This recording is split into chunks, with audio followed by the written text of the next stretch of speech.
Now, they've pledged that their targets are not the millions of passengers using Heathrow Airport this week, but it emerged today that organisers of the nearby climate camp had urged activists to bring smart clothes and air stewardess uniforms to the protest. The call came in an email seen by Channel 4 News, but the protesters insist it doesn't mean they're planning to take direct action against the airport. Our reporter Nick Martin joined campaigners at the climate camp, which is just a few hundred yards north of Heathrow's perimeter fence. They predicted more than 1,500 protesters.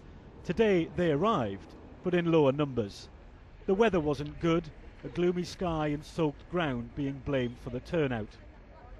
The press have so far been banned from the site by organisers who claim they've got legal squatting rights on the land, but for 1 hour this morning we were allowed in to film. Everyone is going to get round. We just got to do it in an orderly manner. We don't want you making any trouble, all right?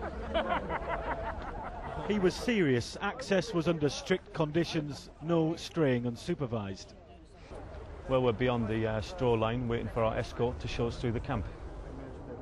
Okay, if you just kind of let the TV cameras get in there, and I'll talk. Alex is one of the media team showing us around. They were keen for us to film the camp, but didn't want us wandering off. Nick, hi, can you just come back here for a sec? There are some guidelines to how this tour is going to work, and it basically means that you have to stick with me as I kind of show. Hiya, how are you doing? What are you doing? Oh, I'm just going to use this to cover some toilet roll. What are you up to? I'm just having a look around. You look a bit... You should be with people, man. Who's your escort? Yeah, we are. We're just up there. We're just having a look at the Tranquility tent. What are you doing with these tins then? I'm just going to cover the bug world. Have you seen the luge yet? Alice is just one of the campaigners who says she's become more aware of the need to act on climate change. It's the one thing that binds everyone here together. The government are trying to cut down on carbon emissions, but they're putting in a third runway, and you can't have both. We have to change how we're living, and that's. I find it so frustrating when people, how could they stop us going on our holidays? When really, we're looking holistically, the consequences. If the consequence of you flying is causing someone in Africa to die, then really they should look at that. The campaigners say they'll take mass direct action against BAA later in the week, but the Heathrow operator has its own plans. Today they sent a press officer to the site where they handed us an email from the camp organisers. It urged protesters to bring smart clothing, ties and shirts, and even air hostess uniforms.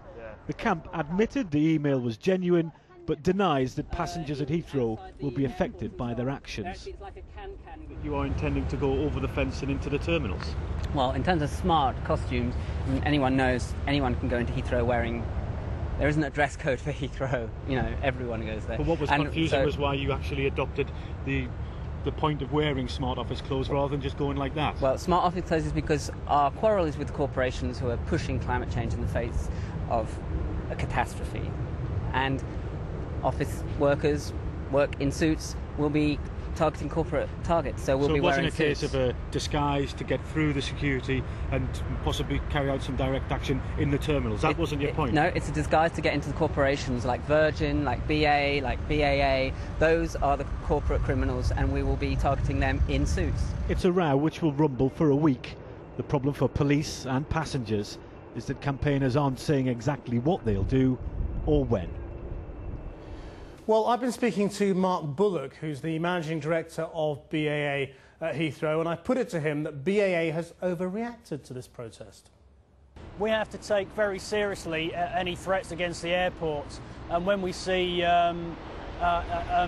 reports in the press, in the media, and subsequently the email that says the protesters are encouraging people to come to the airport with smart business-like clothes so they can presumably get into the airport pretending to be passengers, an email that says please bring a steward or stewardess's uniforms.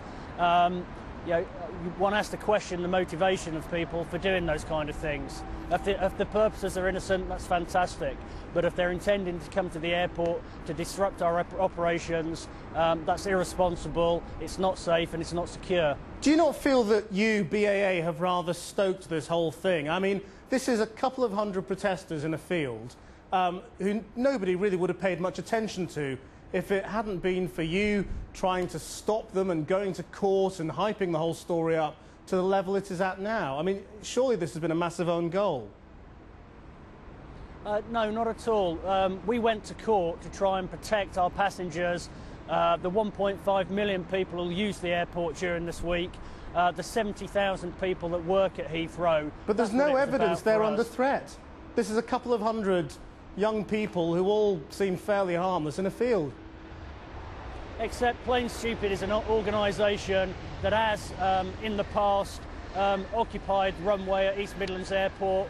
They've barricaded themselves in our offices here at Heathrow and caused disruption and disturbance to our staff. These are people who have associations with organisations who've stated on their website and other places that they intend to take direct action. They themselves today on the TV have been saying that they can't rule out the possibility that action will be taken at the airport. Mark Bullock from BAA at Heathrow. After the break.